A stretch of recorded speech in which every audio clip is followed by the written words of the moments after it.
Chapter 191, Norse Shelter 6. Even so, it felt wrong, as if they were saying Sharon had used Kanya for his own benefit. Sharon's not like that. Even if Kanya wasn't a citizen of Ra, he would have helped her just the same. He's kind, and also, I know, that's the kind of person he is, Canis replied calmly. With that, Tess didn't know what else to say. When he gave her the white elixir, he meant it. But there's the thing, Sharon might act out of kindness, but he's not dumb enough to miss the consequences, right? No one could argue with that, but Canis had realized what was going on. Surely Sharon had too. He was probably planning something already. Just then, Sharon approached with Kanya. I'm sorry, Kanya said, bowing her head. Because of me, you're at a loss. I won't forget this kindness. Amy glanced at Sharon, questioning him with her eyes. He shook his head slightly. He had known all along. Sometimes, when people act kindly, others see it as calculated. Sharon didn't want to hurt Kanya, so he chose to wait and observe. Through their mental link, the group discussed what to do. Canis offered to explain the situation, but they voted to let Sharon handle it. After the discussion, Amy and Kanya focused on examining the fire spirit and the drone. Watching them, Sharon realized Irene was the only girl in their party without anything. Sorry, he told her. I've used up all my elixirs. Kani spoke up. I don't need anything. I didn't come here for junk like that. Tess, still fiddling with her drone, flared up. Excuse me? Want to say that again? I said I don't need that stuff. I didn't come here to just grab some tech. Canis added. We risked our lives to come here, not to loot purgatory. That drone you're holding, in heaven, anyone can get one of those. She wasn't wrong. If purgatory was the market, heaven was the factory. All the laws and technologies came from there. Tess turned her back with a pout. Still, the drone was hers.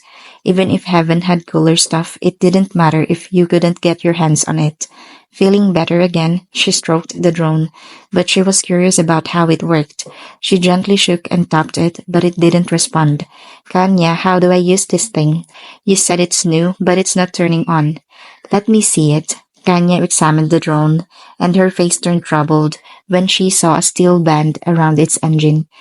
She realized it still had the factory seal, called Hannah. Without unlocking it, the drone was completely useless. You can't use it. What? Why? Is it broken?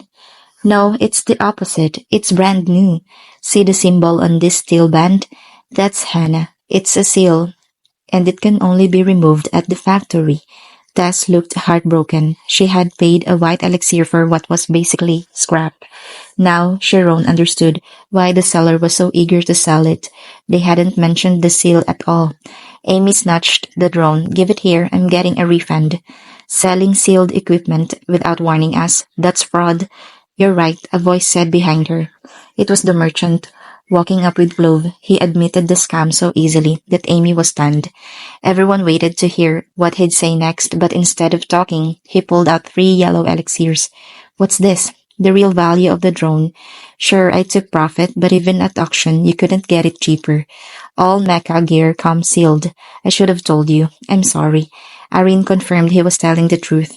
Amy guessed why he confessed. Sharon's power had scared him, and now he wanted to fix things before it got worse.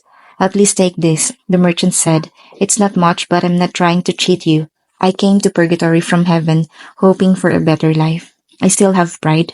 Sharon accepted the elixirs. Irene told him the man was half honest, half faking, but Sharon was done arguing over orbs. The merchant added, By the way, I barely even profited. Usually, 10 yellow elixirs equals 1 white elixir. That's how valuable drones are in purgatory. Tess snapped, What does it matter? It's useless anyway. The merchant had nothing to say. Mecha equipment wasn't his specialty.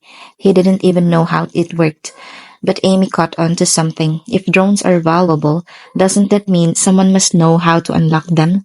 Tess looked back with hope, but the merchant just shrugged. Canis sighed, frustrated. They had the key but didn't realize it. Should she tell them? In the end, her sense of camaraderie won. Seriously, you guys really don't get it. Huh? Think back. How did we get here? Use your heads. Tess thought hard. Through Garpin's gate. Wait a minute. Sharon, hurry, try unlocking it. Sharon understood too. Garvin's gate was an ancient weapon. It looked like a wall but turned into a portal with immortal function. Maybe that's why people called them unlockers in the first place.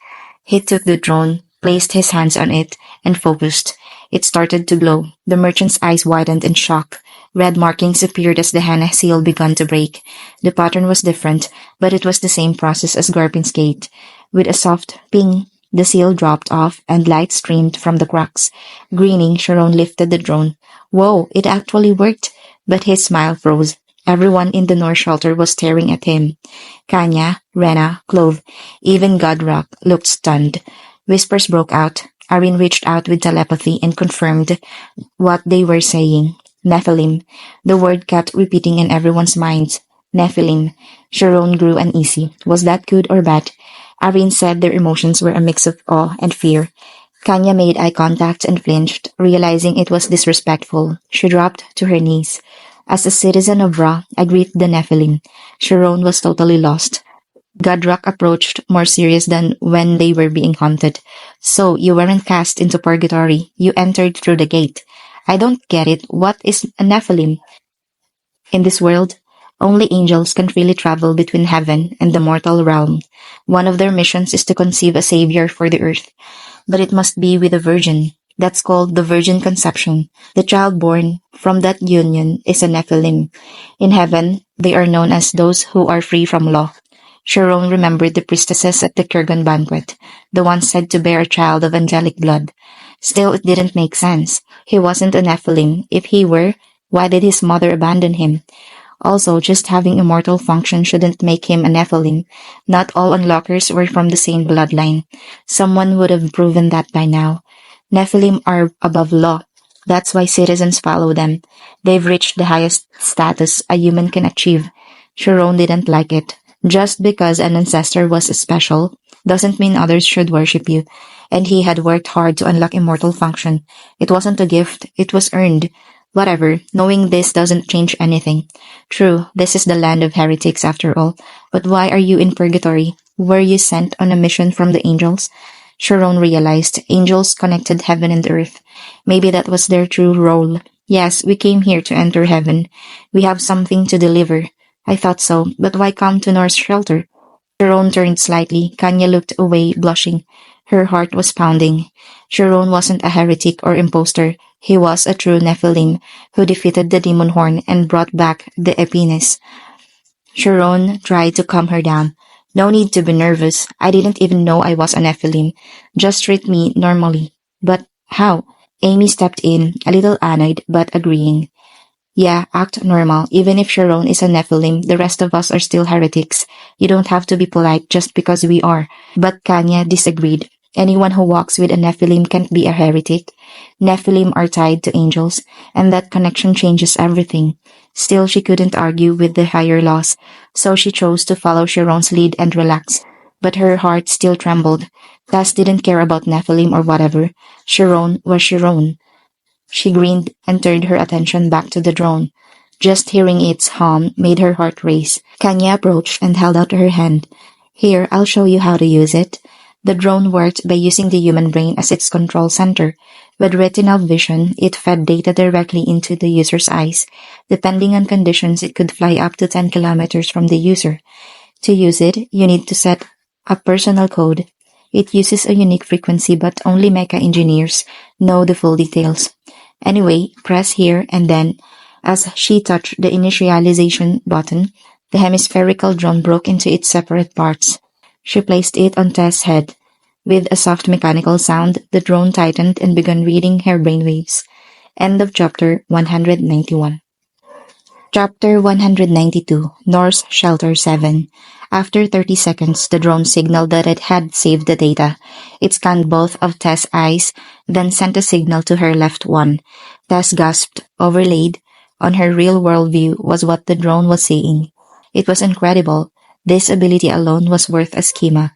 She attached the drone and converted it into gauntlet form. Nodding as Kanya explained its features, Kanya mentioned it could translate languages and track specific brainwave patterns to automatically follow targets. While Sharon's group was thrilled by their newfound battle support, Clove looked uneasy. The word Nephilim still echoed in his mind. It wasn't the fear of a strong enemy. It was a deeper, unexplainable fear, something that came from the unknown. Recalling how he'd treated Sharon, Clove could only hope he wouldn't be cursed or punished. But to his surprise, Sharon simply handed him a yellow elixir. It was a commission fee. Clove hesitated but eventually accepted it. Thanks, you didn't need to give me this much. It's okay, it's not like you can split an elixir anyway. Are you really a Nephilim? I don't know. I'm just a student at the magic school. Whatever people here choose to call me doesn't change that. I'm sorry, I treated you so coldly. I thought you were just one of the Earth people. Even if I were, that doesn't justify how you treated me. Yeah, you're right. Sorry. Sharon didn't want to say any more. Lecturing someone who's already frightened feels pointless, like asking a cockroach to bow. He walked away from Clove and toward the crowd of Nor people, deciding to ask them something. Excuse me, have you heard of a woman named Miro? The Nor people looked puzzled. Just as Sharon was about to give up, an old man with a cane stepped forward. Miro, you said? Yes, do you know her? I heard of her from my parents. Wasn't she also a Nephilim? Yes, that's right. The people of this world, unlockers, were thought to be Nephilim. While he wasn't sure about Miro's origins, she was one too, so it was fine to agree. She denied the law of Ra. What does that mean? I don't know, that's all I heard. But my mother, a devout follower of Ra, didn't hate her. That shocked me as a child. A woman who denied Ra's law. The information was simple, yet meaningful. Miro must have once visited heaven. She probably understood this world far better than Chiron did, and she still chose to deny Ra. What would Chiron decide after this journey? Would he understand her or reject her? Just then, Amy approached. Chiron, the sun's setting. We've decided to rest here tonight. That okay with you? Yeah, I'm fine with that. After the battles today, I'm tired. Let's rest. Kanya approached. I taught Tess how to use the drone. Oh, thanks for that. And Ren and I will sleep here too. The guides are resting now, so we'll leave tomorrow morning. I see. That meant Sharon's group would have to follow them tomorrow, but no one had officially agreed to that yet. After hesitating, Kanya asked, You said you're heading to heaven, right? If it's okay, could you visit my house just for a day? It was a small request, but also a big deal. Maybe her mother didn't have much time left. Maybe she wanted her devout parents to meet a real Nephilim. Either way, Sharon had no reason to refuse. He was grateful she accepted his kindness sincerely. When he agreed, Kanya blushed. Amy didn't like that one bit, but she couldn't really object, so she just snorted and walked over to Tess. As the group settled down for the night, chaos erupted near the outskirts of Nor's shelter. A group came running and shouting, Patrol! Hide! Get down! There was no time for questions. Everyone scattered. Sharon grabbed Kanya's hand and ran toward Godluck. His friends had the same idea. Hiding in the brush, Sharon asked what was happening. Godluck explained that on nights of the full moon, angels sometimes patrolled the area around Purgatory. No one knows why. It's a prophecy passed down for thousands of years. Then a deafening noise rang from the sky, like tens of thousands of locusts swarming. The air trembled. The chaotic sound layered until it formed a beautiful harmony that pierced the ear. Was this the most beautiful string instrument in the world? Sharon almost lost himself in the sound. Godluck quickly snapped him out of it. Stay alert, don't get caught up in it. We are mages, that's the only reason we can resist. Anyone else would have collapsed already. Tess and Brenna were kneeling and crying. They hadn't fainted, but their minds were clearly somewhere else. What is this sound? Each angel has its own vibration. It's part of their existence. A vibration from existence itself? How is that possible? In heaven, angels are called the harmonizers of law. As the first beings of casualty, they outrank all other laws. That vibration proves their divine domain. Sharon looked up, judging from the frequency. The patrol would send past directly overhead. Though they had set up a magic barrier of light, he still felt uneasy. Can the angels see us? Maybe, maybe not. What does that mean? Did you check your fingerprints today? No, it's like that. If an angel wants to, they can see through any barrier. But they don't scan all of Purgatory for fun. Unless they're in a bad mood, we should be fine. Just then someone shouted, "They're coming!" Sharon looked up and saw four flying figures speeding overhead. He couldn't even blink. An angel in a white robe led the group, massive wings of light 10 times larger than its body, stretching out, golden rods in hand, and a glowing orb floating above its head. Flanking it were two humanoid beings, one red, one blue. Behind them was a bizarre monster made of various animal parts. Each had three glowing red triangles hovering above their heads, like horns. Despite not being cones, they appeared the same from every angle. What? What's that thing at the end? I saw octopus legs and a snake's face. They're called Mara, the second entities of casualty, also known as executors of the law. Executors? Yes, if angels are harmonizers of law, then Maras carry out the law. Angels can interpret divine will however they want, and Maras follow those commands. They're on another level entirely. Sharon realized he had just witnessed the highest ranking beings in this world. If God is the law, then angels are judges, and Maras are the enforcers. There was something floating above their heads. The angel had an orb. The Mara had those horns. Right, the horns aren't real. They're thought forms. The more horns, the higher the rank. Each Mara is born with unique abilities. Their power comes from those horns. And the angel's orb, that's the holy light core. An angel's power resides here. I don't know much about the mechanics. Even when I was a citizen of Ra, I only saw angels a handful of times. Clove muttered nervously, "I've seen more angels since coming here." Sharon felt overwhelmed.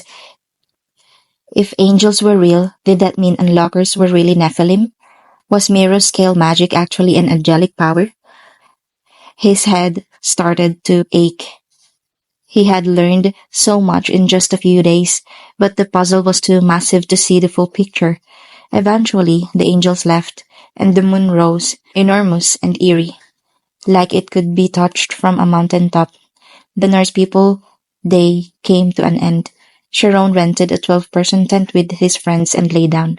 Soon, soft breathing filled the tent as they drifted off. Sharon tried to keep thinking, but felt his body shutting down. He fell asleep without realizing it, and in his dream he met Mira. It wasn't a nightmare. End of chapter 192. Chapter 193. The Elixir of Life. No, even if their lifespan ends, the citizens of heaven do not die. Through the elixir of life, they are reborn into new life. But that doesn't make sense mathematically. If everyone can live forever, why is the population constant? The lifespan of each citizen is governed by Ra. With strict laws, the total lifespan of the population is calculated and kept at a fixed number. Eternal life and population control were contradictory concepts.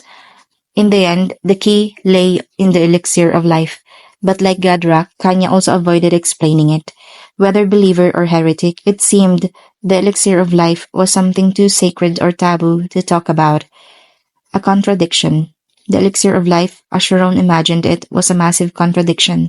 They passed through the forest of the corrupted after the valley of the serpent, and finally arrived in heaven. The group looked up towards the sky. Compared to the massive walls, they were nothing more than specks of dust. The sheer scale was beyond anything humans could construct. Kanya introduced the area as Sector 73 and added that there were 820 sectors in the first heaven alone. Sharon gave up trying to imagine it and touched the wall. He thought it was stone, but it was actually metal. Heaven's technology far surpassed anything he or his friends could understand. Are we going to be okay? I mean, entering a place like this.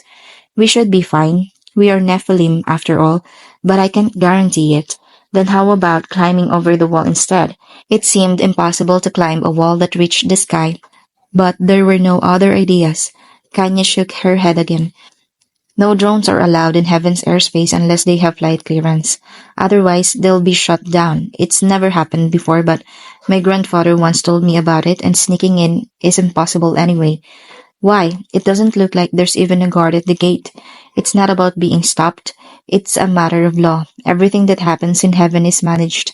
In the sixth heaven, Jibul, where the angels reside, they can detect even the slightest changes in mass or gas composition in any sector. So even if you sneak in, it's meaningless. Don't worry too much. Nothing dangerous will happen. This isn't purgatory. As a citizen of heaven, Kanye seemed to want to reassure Sharon, avoiding planting any negative impressions. When they approached the gate and held up the gauntlet, a red beam shot out from a lens and scanned the surface. As the gate opened, the world itself seemed to shake. Covering your ears was useless. With the entrance to Sector 73 opened, Sharon and the group followed Kanya inside.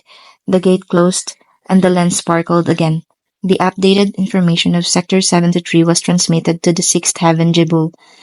Total mass 49,739,988,847.3423 kilograms. CO2 increase 0.00000024%. The first impression of Shamayin was strangeness. Each race's residential area was separated along the roads, and the cultural styles were drastically different. The Noor buildings were practical, while the Quercos were extravagant. But when they saw the Mecca buildings, Sharon and Amy froze in shock. It was the magic storage facility. Istas. Square boxes were stocked in tiers, moving freely between connected structures. Sharon couldn't believe the Mecca had visited his world. This was proof that their technology had somehow flowed into it. Kanya led them through the Mecca district and into a plaza. The plaza filled with various races resembled a neutral international market. Sharon, look over there. Amy pointed at a giant statue. It felt different from the one they saw at the Kergo altar. This one looked as if a real giant had once lived and fought here. Why would a revered giant wander in purgatory? Kanye's house was the same size as every other Mecca house. If the Kurgos flaunted and the Norse were practical, the Meccas seemed to favor standardization.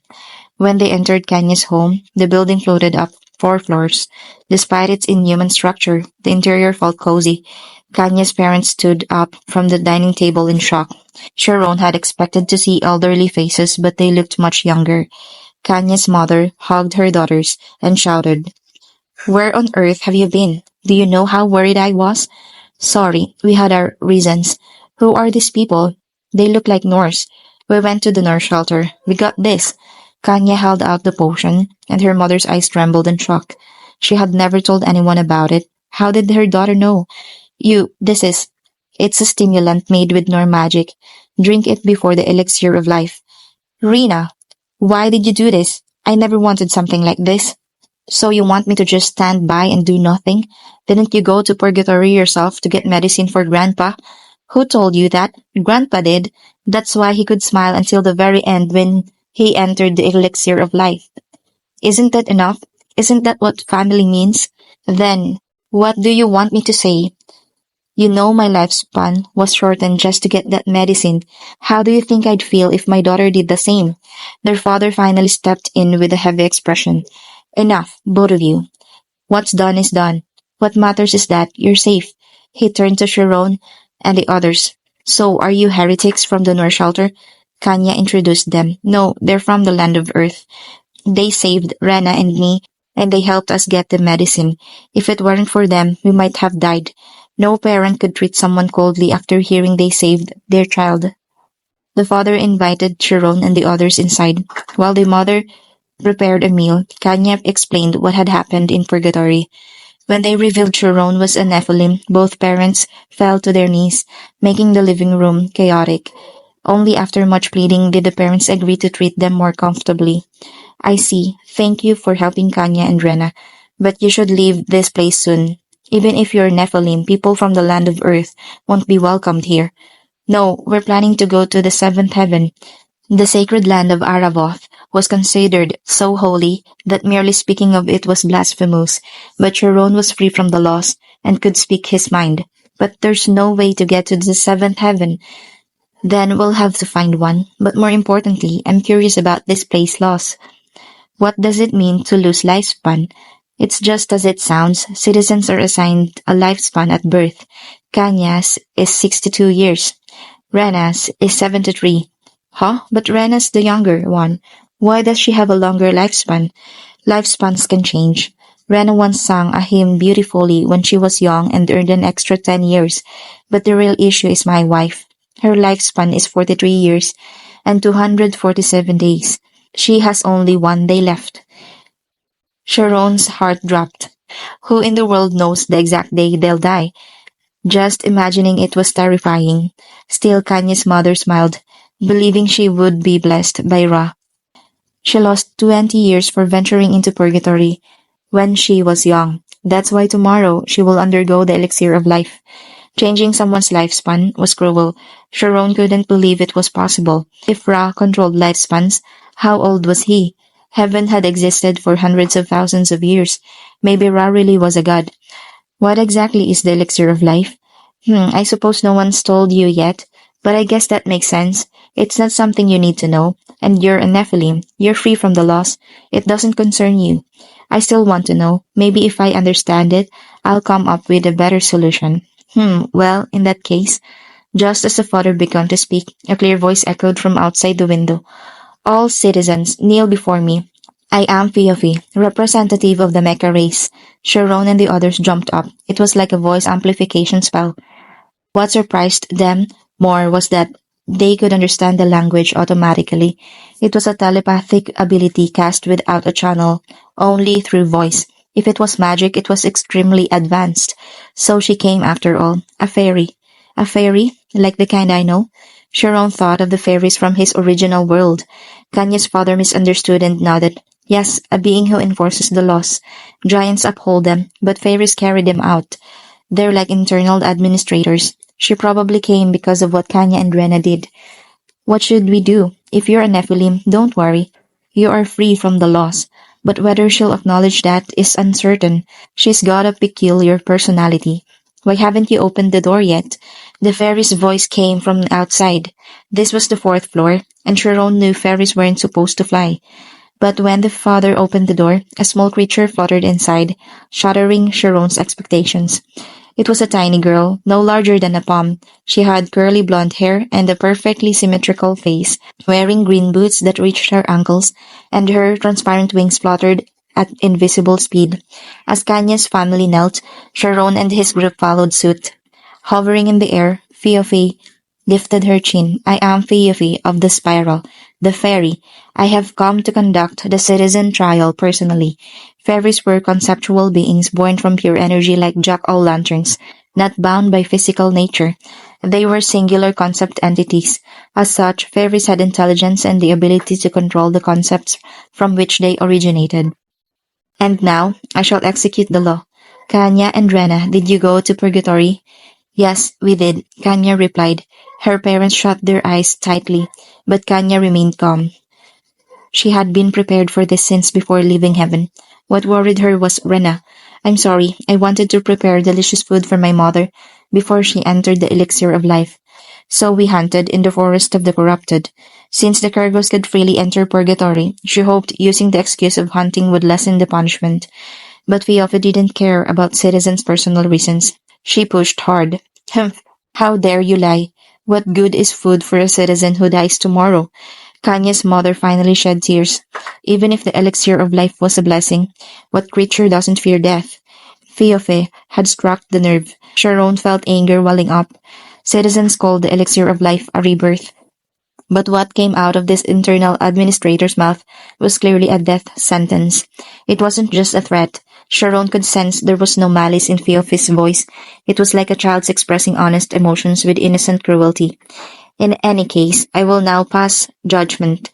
Kanya and Rena, your lifespans will each be reduced by 40 years. Kanya's face went blank. With 40 years gone, she had less than 10 years left. Rena, though better off, would still die by age 33. As far as Kanya knew, 40 years was the harshest sentence ever given for unauthorized departure. A classmate last year received a 5-year reduction. Old Mankai, Anor got 7.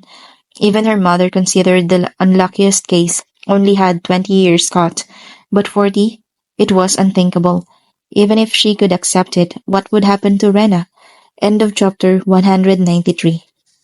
Chapter 194. The Drink of Ilwa. Lady Fiopi, please forgive us. The combined punishment for me and Rena is 80 years of lost life.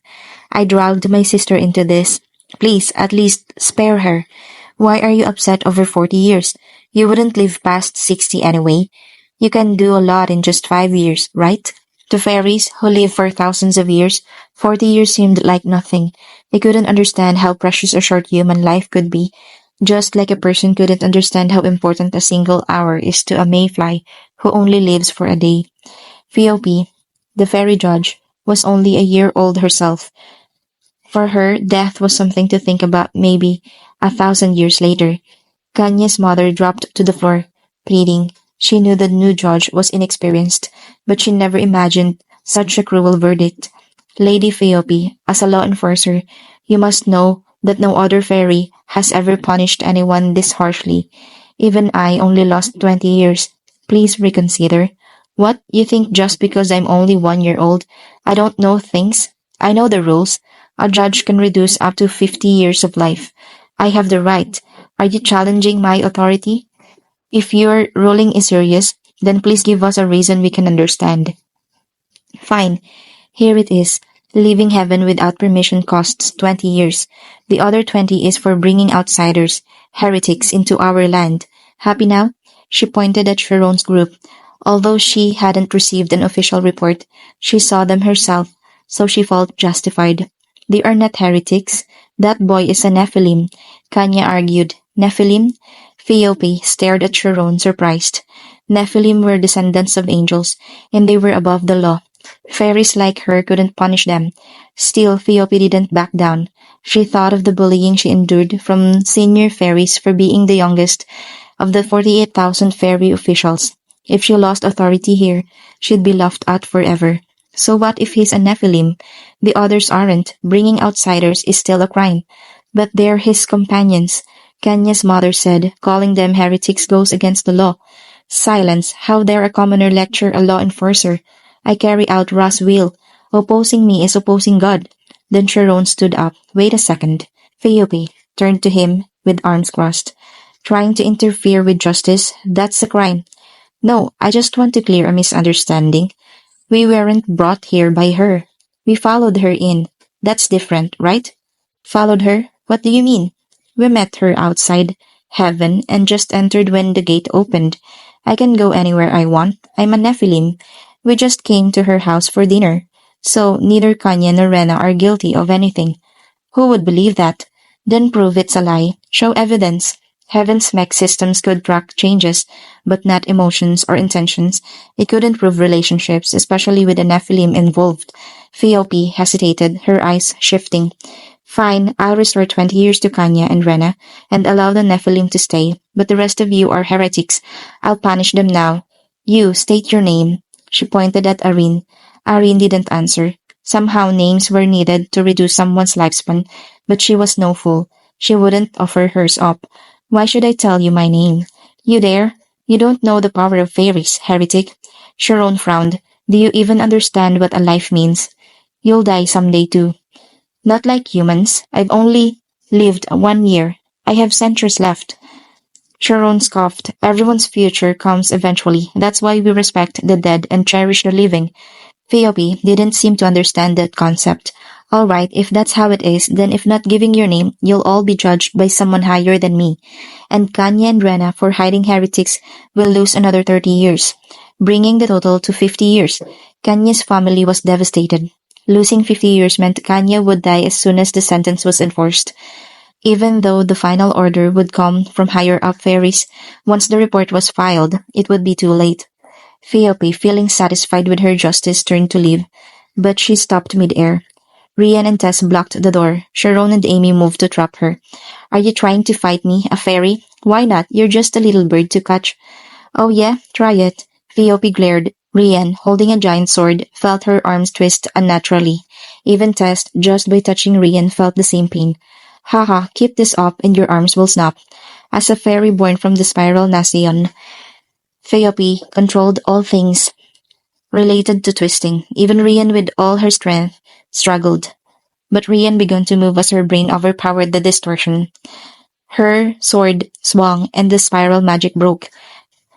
Tess lunged, stabbing with her rapier. Phoebe dodged into the air, stunned. Tess had used a technique of the giants, schema. Giants and fairies were equal pillars of this world. Fairies didn't like to admit being overpowered by giants. How dare you? Phoebe dashed so fast she left after images. As Rian and Tess crossed paths, an opening appeared. Phoebe blasted the door with spiral magic. The iron twisted and broke. Ha! Goodbye, fools. But she suddenly slowed down. Sharon was in front of her. She tried flying upward, but it was too slow. Time itself had slowed. She was caught in Sharon's hand. How are you controlling time? Only light magic could slow time, and there wasn't enough light in the room. But then she remembered Nephilim are descendants of angels, and angels rule over light. No way. She struggled, but couldn't break free. Fairies weren't strong physically. Their strength was mental. Let go. Let me go. Sharon tightened his grip. A spiral energy gathered in Phoebe's body. He squeezed. Ah, stop. My stomach. I'm gonna explode. Then return their lifespans to normal. Phoebe sniffled, but glared coldly. Trying to threaten me? Even if I report this, someone else will carry out the punishment. You'll all be in trouble for attacking me, even as a Nephilim. Let me go. I could kill you. If he didn't convince her, Tanya would die. Sharon knew he'd bear the blame. As he squeezed tighter, Phoebe turned pale, but she didn't beg. Go ahead, kill me. I'm not scared. He could feel her heartbeat racing. She was terrified. Not scared? Then why are you shaking?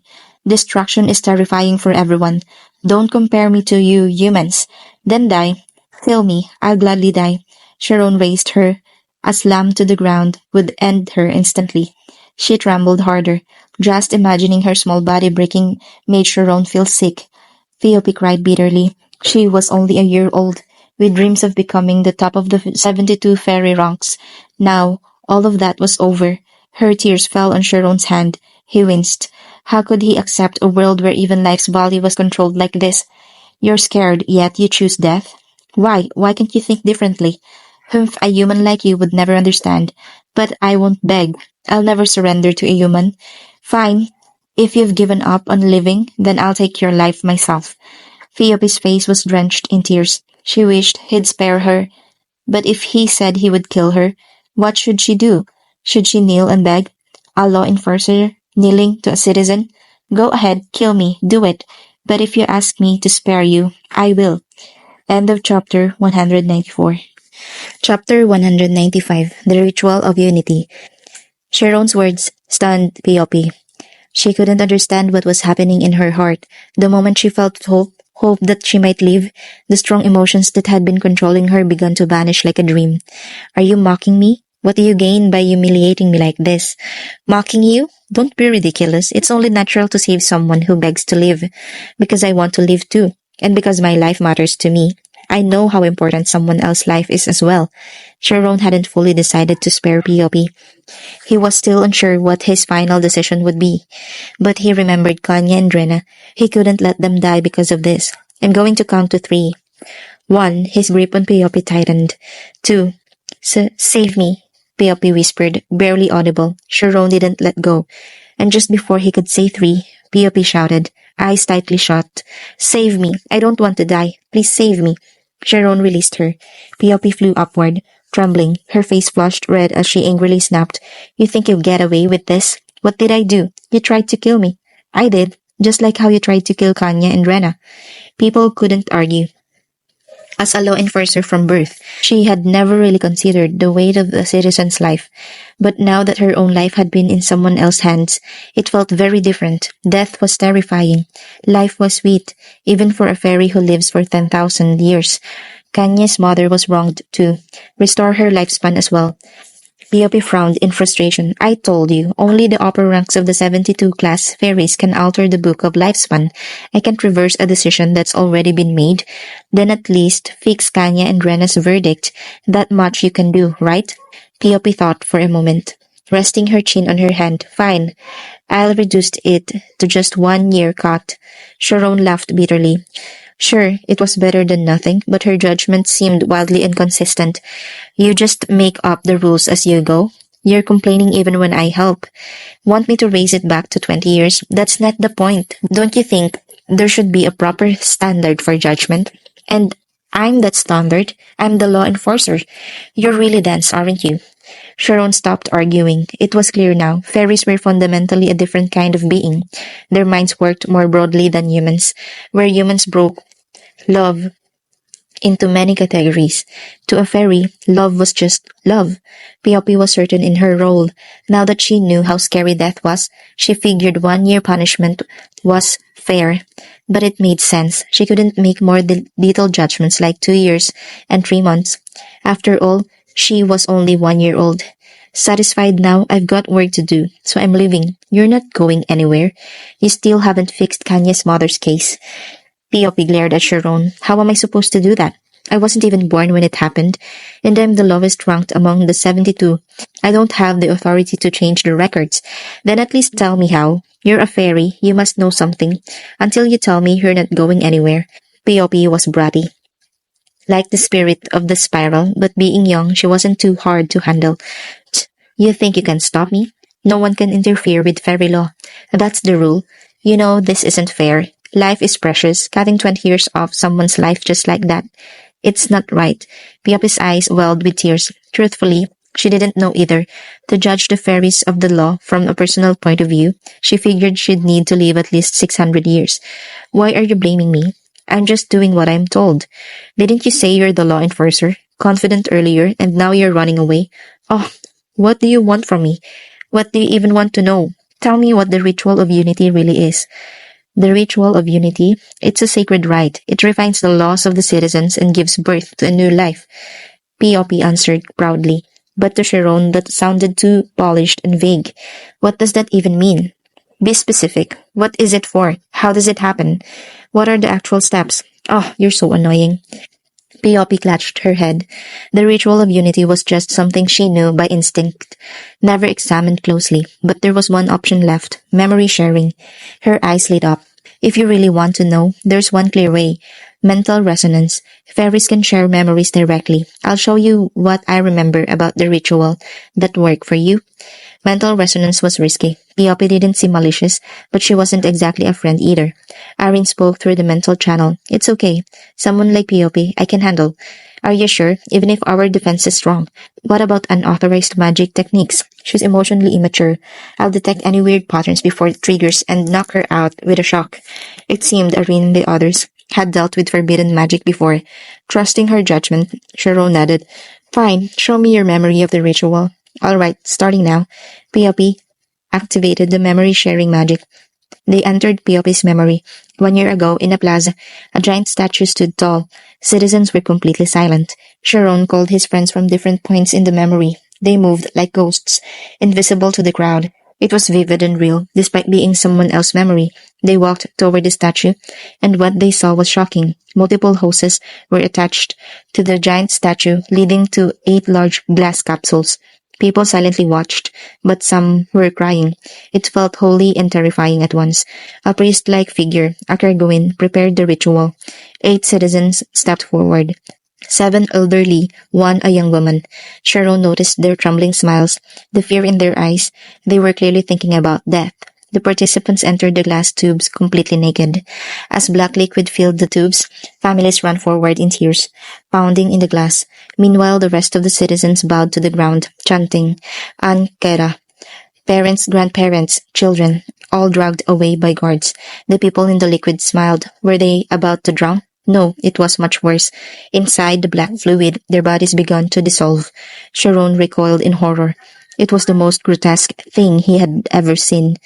He guessed what made the fluid black. Had the family seen it, they might have gone mad. The liquid, now filled with human remains, was sucked through the hoses. It made awful, squelching noises.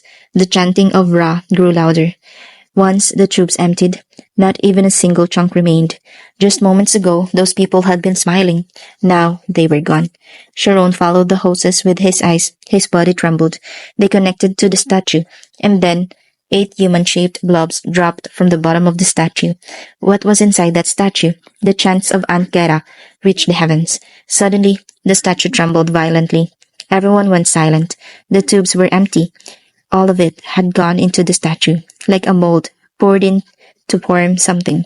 Sharon shook his head. It couldn't be, but he couldn't stop thinking it. A mold made by melting humans, which meant inside was. The statue cracked open.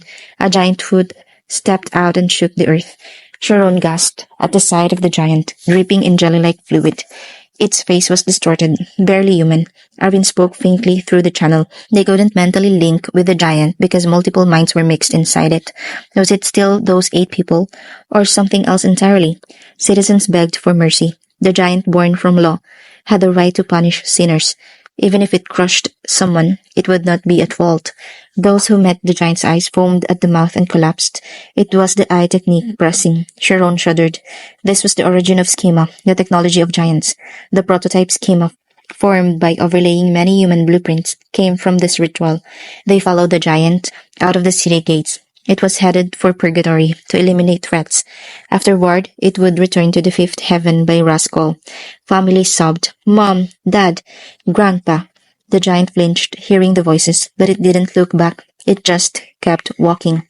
Back in the house, P.O.P.'s memory burned away like paper in fire. The familiar surroundings of the home returned. Sharon's group looked around. P.O.P. was gone. She must have escaped while they were inside her memory. But no one had the mind to care. They had just learned what the ritual of unity truly was. The person is dissolved inside the liquid, then poured into the mold, transformed through a strange process and reborn as a giant. Multiple minds are blended together. That fusion gives birth to schema. That's what Kanye's purchased stimulant was for, to help them stay conscious in the blackness, even just a little. Godrock was right. It was no different than giving anesthesia to someone dying in pain. I can't believe it. Tess' face had gone pale. The power of giants, the schema, and her own ability. She ran to a corner and vomited. Everything she ate came back up. No one scolded her. Everyone felt sick. Rian tried to comfort her, but Tess waved her off. It wasn't just the memory, it was the emotional nausea too. Schema was the power of the giants, but why could she use schema? Was she somehow descended from giants like the Nephilim? But giants had no reproductive organs. Now you understand why I didn't tell you, Kanya murmured sadly. Some called it a blessing, others called it a curse. The truth of the ritual, no one wanted to speak of it. According to law, humans were born from giants. So going back to them, it's only natural. That's the ritual of unity. Even if what she said was true, Sharon couldn't accept it. What he saw couldn't be hidden with any holy words. In the end, he finally understood. The ritual of unity was a grotesque spell turning human flesh and guts into the material for forging giants. End of chapter 195.